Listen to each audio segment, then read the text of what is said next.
দেখেন গরুর পূজা কিভাবে শুরু হয় পৃথিবীতে প্রথম।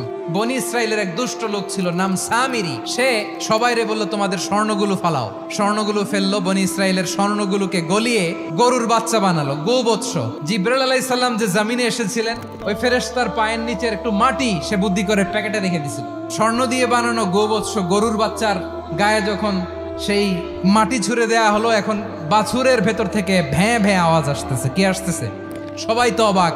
সামিরি বলে, আরে তোমরা যে 70 জন দিয়ে মুসা আলাইহিস সালাম রে পাঠাইছো ওইদিকে, এত ঘুরতেছে, আল্লাহরে খুঁজে পায় না। আল্লাহ তো এটার ভিতরে ঢুকছে, নাউজুবিল্লাহ, এটার ভিতরে সেজদা দাও। এই সেজদা দিয়ে গেল। হারুন আলাইহিস সালাম তাদেরকে বুঝালেন, শিরক করো না, আল্লাহরে ভয় করো। শুধু এতটুকুই তিনি বুঝালেন, দাওয়াতি কাজ পালন করলেন, কিন্তু প্রতিরোধ করেন নাই। এই ঘটনা থেকে শিক্ষা কি? শিক্ষা হচ্ছে, আপনি শিরকের আড্ডাখানা দেখলেও বৃহৎ স্বার্থে তাওহীদের দাওয়াত দিবেন, প্রয়োজনে আপনি ঐক্য নষ্ট করবেন না। সুবহানাল্লাহ পড়বেন না?